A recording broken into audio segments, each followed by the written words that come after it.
ఎట్లా ఉంది మైదుకూరు నాన్నగారిది ఎట్లా ఉంది? నాన్నగారిది బాగుందన్న. బాగుంది. ఈసారి గత 2 సార్లు ఓటమి చెందారు. ఈసారి పరిస్థితి ఏంటి? లేదు, ఈసారి అన్న ఈ 2 సార్లు ఓటమి చెందిన కాన్స్టిట్యున్సీలో ఉండి అందరికి అందుబాటులో ఉండి అన్ని పనులు చేసి వాళ్ళు ఈ 2 ఏళ్ల పదవిలో ఉన్నా కూడా ఏం చేయని పనులు చేశాం. వాళ్ళందరికీ సుధాకర్ యాదవ్ గారు అయితేనే మంచిది, ఆయన అయితేనే బెటర్ అని అందరూ ఒక కంక్లూజన్ కి వచ్చారన్న. ఈసారి గెలవబోతున్నారు. 20,000 నుంచి 30,000 మెజారిటీ మైదుకు కడపలో ఫస్ట్ సీట్ కొట్టబోతున్నారు. అవునా? ఓకే. అట్లాగే తుని అంటే మీ ఎట్లా ఉంది, అక్కడ ఉన్న పరిస్థితి ఏంటి? తుని కూడా బాగుందన్న. ఇట్ ఈస్ ఈవెన్ తుని కూడా ఎక్సలెంట్ ఉంది. అక్కడ కూడా గెలవబోతున్నాం.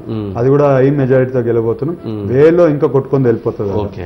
ఏం నేర్చుకున్నారు నాన్నగారి దగ్గర? ఏం నేర్చుకున్నారు అసలు? ఏం చూశారు? నాన్నగారి దగ్గర నేర్చుకునేది ఏంటంటే కష్టపడే ఒక మనిషి సక్సెస్ ఆ స్థాయికి రావటం అంటే చిన్న ఇష్యూ కాదు. ఆయన నెమ్మదితనం, ఆయన ఆలోచన విధానం, ఎక్కడ వివాద రహితుడిగా పేరు అంటే సక్సెస్ అట్లా రావటం. అందుట్లో కొన్ని సామాజిక వర్గాలు అట్లా రావటం అనేది ఇంకా డిఫరెంట్ అయిన సిచ్యువేషన్. ఏం గమనించారు నాన్నగారు? అన్న చాలా పట్టుదల అన్న. అవునా? చాలా పట్టుదల. 10వ తరగతి చదువుకున్న, 10th స్టాండర్డే చదువుకున్నాడు ఆయన. చాలా కష్టపడతాడు. ఇప్పుడు కూడా డే అండ్ నైట్ కష్టపడతాడు. Day and night Chandrababu Naidu garu ఎట్లా కష్టపడుతున్నారు, ఈయన కూడా అట్లనే కష్టపడుతున్నాడు అన్న. చిన్నప్పటి నుంచి కష్టపడుతున్నాడు.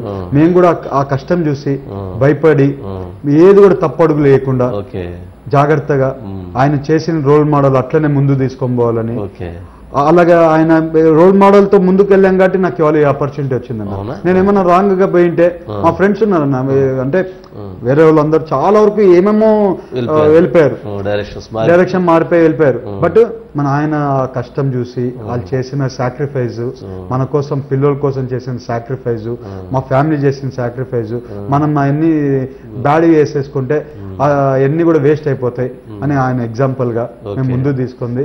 ఆయన అన్ని కూడా కష్టపడింది ఎక్కడ కానీ ఇది చేయకుండా మంచి పేరు తెచ్చుకుంటే పిల్లోళ్ళలాగా, నేనైనా మా తమ్ముడైనా మా ఫ్యామిలీ ఎవరైనా మా పిల్లోలైనా అందరు కూడా మంచి పేరు తెచ్చుకోవాలి అనేది మా ఇంటెన్షన్. అదే రకంగా పోతాం.